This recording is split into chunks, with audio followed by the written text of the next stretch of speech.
Bien, mesdames et messieurs, chers collègues, j'ai juste le plaisir d'introduire en fait Madame la ministre de l'écologie, de l'énergie, de l'environnement, de l'énergie et de la mer, qui nous fait le plaisir de venir rencontrer à l'ANSES et à qui nous avons remis 3 rapports que nous venons de finaliser sur les travailleurs agricoles et les pesticides, sur les perturbateurs endocriniens et puis un avis de classification pour le bisphénol A. Merci infiniment, Madame la Ministre, et puis je vous laisse la parole volontiers. Merci beaucoup. Je voudrais simplement vous dire que je suis d'abord venue pour vous dire, pour recevoir ce rapport qui est très important. Et par la même occasion, on m'en a remis 2 autres. J'ai donc bien fait de venir, puisqu'il y a eu à la fois le rapport sur la classification des perturbateurs endocriniens aussi.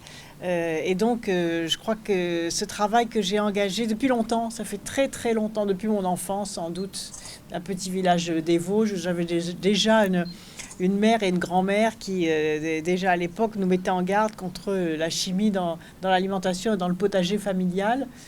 Et ce combat-là, je l'ai toujours porté à la tête de la région, d'ailleurs Poitou-Charentes aussi. J'ai beaucoup investi pour mon énergie, pour au fond que les pratiques agricoles changent.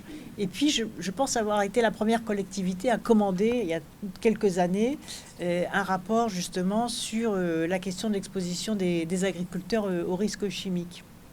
Et par conséquent, je sais à quel point ces enjeux sont importants.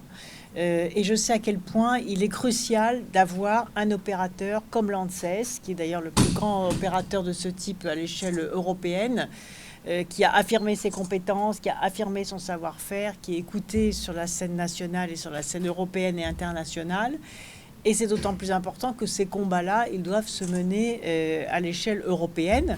Vous avez peut-être suivi les combats pour le glyphosate, où la France a été à l'offensive, le combat pour les néonicotinoïdes, là, lors du débat sur le projet de loi biodiversité, tout le travail sur les perturbateurs endocriniens, tout le travail d'interdiction sur le bisphénol A, qui a fini par être suivi au niveau des autres pays européens, notamment dans les tickets de caisse, interdiction du bisphénol A dans les tickets de caisse ou dans les biberons, dans tout ce qui est au contact avec l'alimentation des enfants.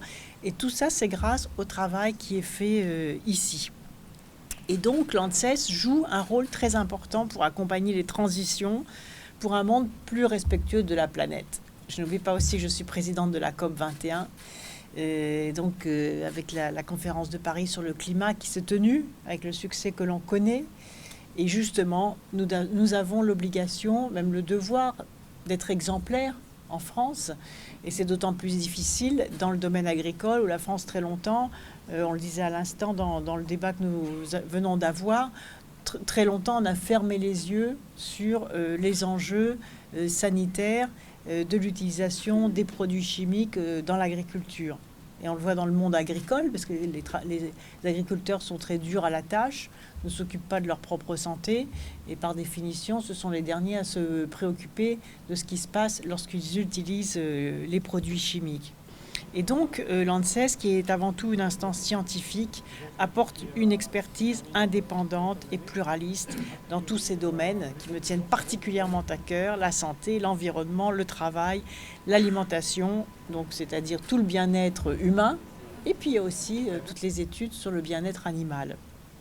Donc je voudrais vous remercier, vous tous et vous toutes, vous remercier d'abord de vos travaux, les 3 qui m'ont été remis aujourd'hui, vous remercier pour votre engagement, votre motivation, vous dire que vous avez un rôle essentiel à jouer dans ce, vous voyez, ce panorama. J'étais un peu longue, mais j'ai voulu vous montrer comment vous vous situiez dans ce panorama de sujets de société absolument majeurs, parce qu'au bout du compte, la première des égalités, c'est quand même l'égalité devant la santé.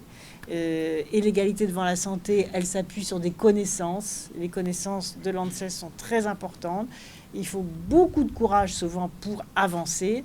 Et grâce à vos travaux, ça me donne aussi le courage d'avancer, de peser sur des décisions, de rendre possible ce que l'on dit impossible au départ. Et je crois que c'est comme ça que nous sommes le plus utile au service de l'intérêt général. Donc bravo à vous et merci beaucoup.